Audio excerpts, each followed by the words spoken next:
Assalamu alaikum everyone. My name is Amna Karimi and I am the head of Child and Adolescent Developmental Psychology.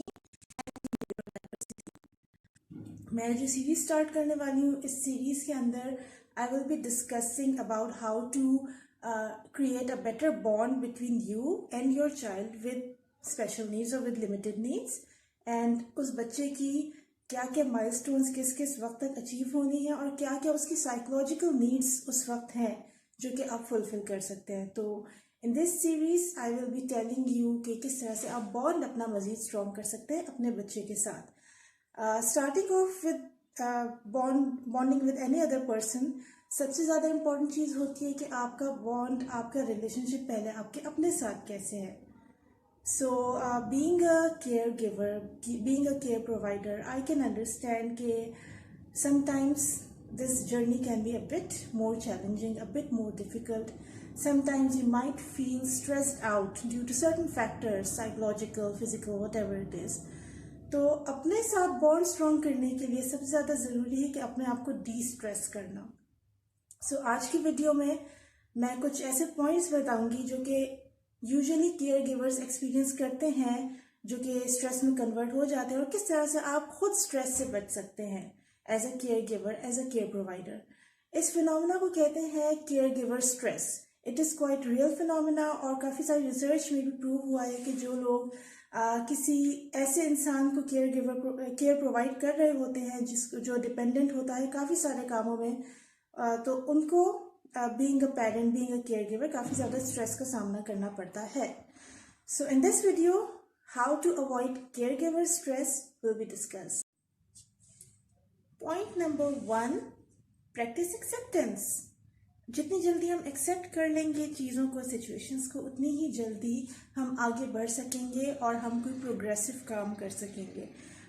Our mind often tries to make sense of situations. Our mind often tries to make sense of things that are happening around. And our mind often asks us question ke why? Why did it happen at the first place? Why did it happen with me? मेरे बच्चे के साथ ही ऐसा क्यों हुआ? Why me? Why my child? Why us? तो इन why के questions का आंसर शायद मिलना मुश्किल है, एंड इनका आंसर ढूंढते ढूंढते शायद आप एक बहुत बड़ी टाइम और एनर्जी इन why के आंसर्स में ढूंढने में लगा सकते हैं। But it's better to sometimes don't ask yourself these questions, train your mind in that way और अपनी एनर्जी किसी ऐसी चीज़ पे, किसी ऐसी प्रोडक्टिव चीज़ पे लगाएं जिससे उस बच्चे को और आपको भी फ़ायदा हो। Point number 2 would be look for the silver lining. अभी सिल्वर लाइनिंग क्या है? सो हर डार्क क्लाउड के पीछे एक सिल्वर लाइनिंग ज़रूर होती है। Look for the silver lining. इस बच्चे के आने के बाद से मेरे अंदर क्या पॉजिटिव चेंजेस आई हैं? मैं ज़्यादा एम्पैथेटिक हो गई हूँ, मैं एक ज़्यादा इमोशनली स्ट्रॉन्ग इंसान बन गई हूँ या बन गया हूँ इस बच्चे के आने के बाद से। इस बच्चे ने मुझे ये चीज़ें सिखाई हैं, इस बच्चे ने मेरे अंदर ये वाले इमोशंस ट्रिगर किए हैं जो कि एक अच्छे इमोशंस हैं। So always try to look for the silver lining in every situation, specifically related to this kind of relationship with your child and you being a caregiver, care provider. Point number 3 would be focus on things that you can control. हम अक्सर उन चीज़ों को control करने की कोशिश कर रहे होते जो हमारे हाथ में नहीं होती। हम अक्सर कोशिश करते हैं वक्त को अपनी मुट्ठी में लेने की, जो कि पॉसिबल नहीं है। तो try to remain more focused on things that you can control rather than what you can't control. आप अपने बच्चे की जो कंडीशन है उसको आप शायद 100% ठीक ना कर सके, नॉर्मल मेन स्ट्रीम की तरह ना ला सकें, but what you can do कि अभी जो वक्त है इसको अच्छे से गुजार सकें एंड इसके साथ साथ बच्चे की जो मैक्सिमम पोटेंशियल है उस पोटेंशियल तक आप उस बच्चे को ले जाएं through behaviour therapy, through different techniques या माइंडफुलनेस की या जो भी टेक्निक्स हैं, अपने आप को आप एजुकेट ज़्यादा करके उस बच्चे की ज़्यादा हेल्प आउट कर सकते हैं। या फिर आप पास्ट पे ड्वेल करके और क्यों हुआ, कैसे हुआ, इन्हीं सब चक्करों में वो वाला टाइम भी बर्बाद कर सकते हैं जो कि अभी आपके हाथ में है। So focus on things that you can control and not on things that you can't control. Point number 4 would be celebrate the small victories. छोटी छोटी खुशियाँ, छोटी छोटी विक्ट्रीज, हर बच्चे की माइलस्टोन्स होते हैं जो कि अचीव हर बच्चा कर रहा होता है। मे बी आपका बच्चा थोड़ा सा मेन स्ट्रीम बच्चों की मुकाबले में उन माइलस्टोन्स को अचीव करने में ज़्यादा टाइम लगा है, लेकिन at least the child is achieving something. ये एक बहुत बड़ी विक्ट्री है। एक बच्चे ने पेंसिल होल्ड करना सीखा 5 साल की उम्र में, 6 साल की उम्र में, 8 साल की उम्र में, लेकिन उसने सीखा, उसने एक माइलस्टोन अचीव किया।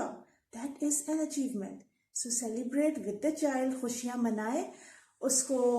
You can give the child good gifts, जो उसकी ख्वाहिश है उसको अच्छा सा खाना खिलाएं कि तुमने ये चीज़ अचीव की है, या फिर छोटी सी सेलिब्रेशन उसके साथ करें घर में ही बैठ के। But being happy on happy moments is very important.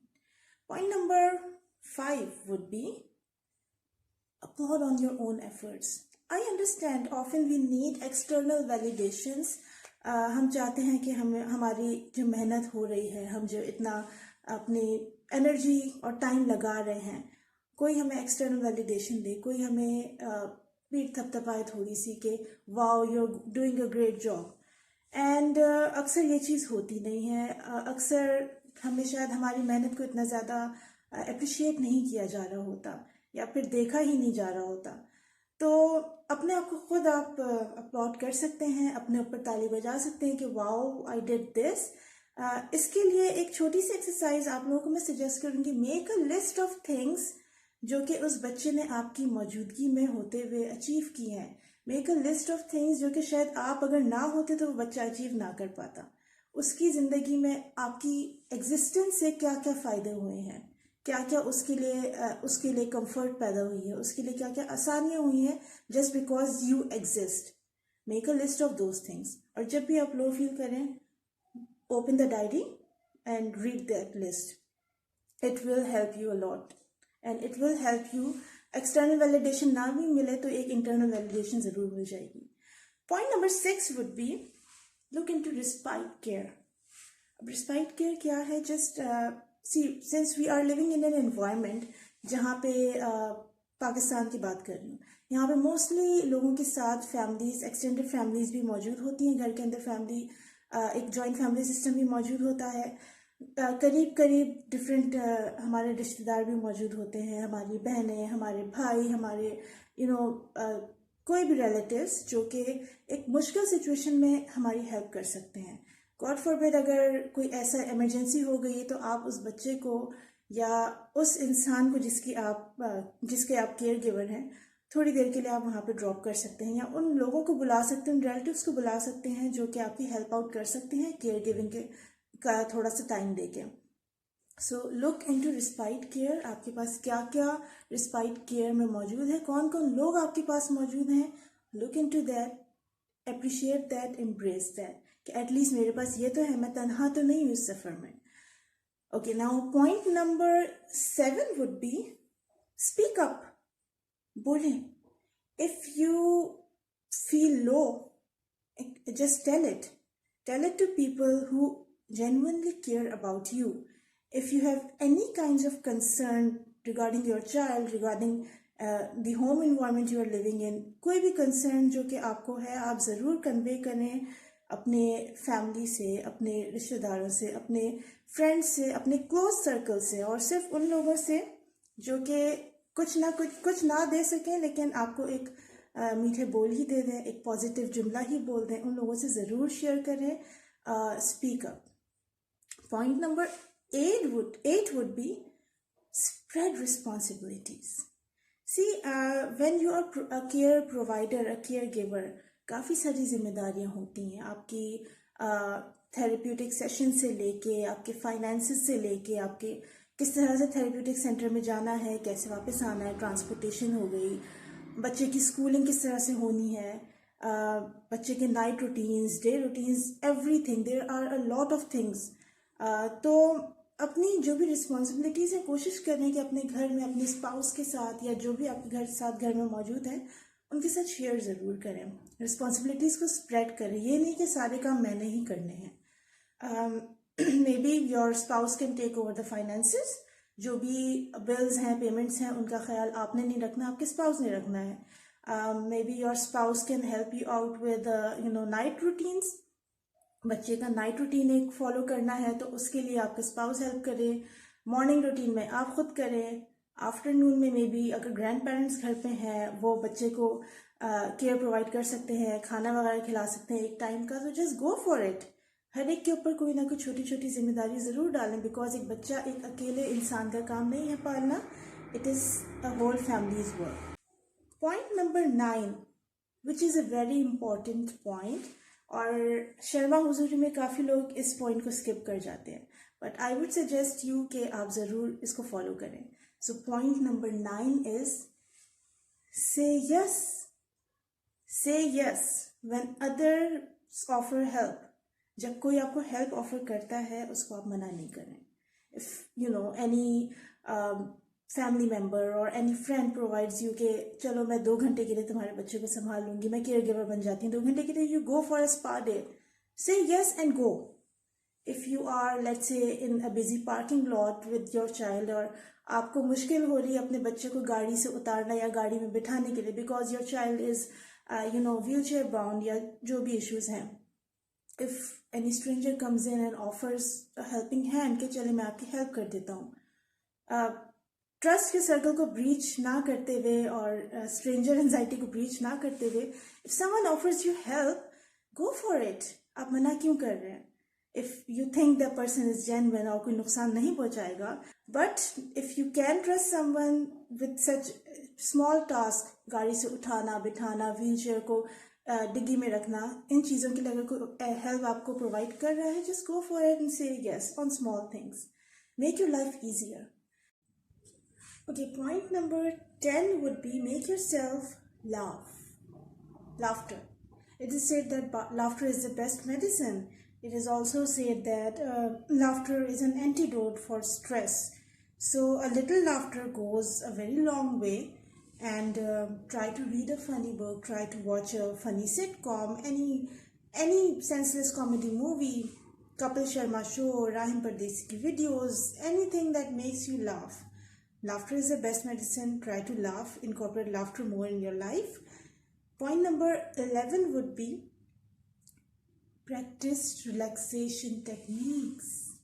Relaxation techniques are very important. Meditation is very important. अक्सर लोगों को नमाज पढ़ने में सुकून हासिल होता है. डू एनी एक्टिविटी जो आपके माइंड को, आपके बॉडी को, आपके सोल को रिलैक्स करे और सुकून के स्टेट में लेकर आए. So take some time out for yourself. अगर कोई ऐसी हॉबी है जिससे आपको सुकून मिलता है, जिससे आपको अच्छा लगता है, hobbies can be making flower arrangements.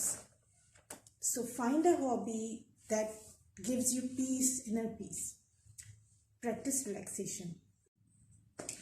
Okay, and point number 12 would be eat well. Eat well and sleep well. Eat well में क्या होता है? वो खाने जो कि आपकी बॉडी के लिए हेल्दी हैं, जो कि एक बैलेंस डाइट में शुमार होते हैं. Eat well, more vegetables, more fruits, more fresh food, more protein, carbohydrates, सारे balance diet, omega oils, fish, सारी चीज़ें जो बैलेंस डाइट में शामिल होती हैं. Eat those. Try to avoid junk food, caffeine, sugary food, because you are what you eat basically. So अगर आप हेल्दी खाएंगे तो आपकी बॉडी और आपका माइंड भी उतना ही हेल्दी रहेगा. Point number 13, and that is the last point, and I must say a very very important point for your psychological well-being, is to join a caregiving support group. अब caregiving support groups क्या है? See, we all are on Facebook, we all are on different social media platforms. उन सब platforms पे आजकल और specially in pandemic के days में सबसे ज़्यादा जो एक्टिविटी हुई है वो ग्रुप्स बनना, सपोर्ट ग्रुप्स बनना, इंटरेक्ट करना एक दूसरे से. So join a support group. This group, Team Neurodiversity, is a very very helpful support group specifically for people who have children with neurodiverse needs. तो इस तरह के और भी ग्रुप्स हैं जिसमें पेरेंट्स खुद आके अपने इश्यूज शेयर करते हैं, एक दूसरे को एडवाइसेस देते हैं, सपोर्ट करते हैं. So join the support group that helps a lot for your own mental health well being. Okay, Now, these are all the 13 points that I wanted to share with you guys to de-stress yourself from the caregiver stress. Next video में इंशाल्लाह I will be sharing some points जिसमें आप अपने बच्चे के साथ अपना bond ज़्यादा स्ट्रॉन्ग कैसे कर सकते हैं. So stay tuned for next video, and in the end I would like to thank Tuba Kaisar, who is the admin of Teen Neurodiversity. कि उन्होंने मुझे ये प्लेटफॉर्म प्रोवाइड किया जहाँ पे I can voice my thoughts and guide you guys in a better way in the light of my experience and knowledge. If you have any question regarding this video, if you have any comment regarding this video, please do comment below. I would love to read and interact with you guys. Thank you very much. Take care. Allah Hafiz.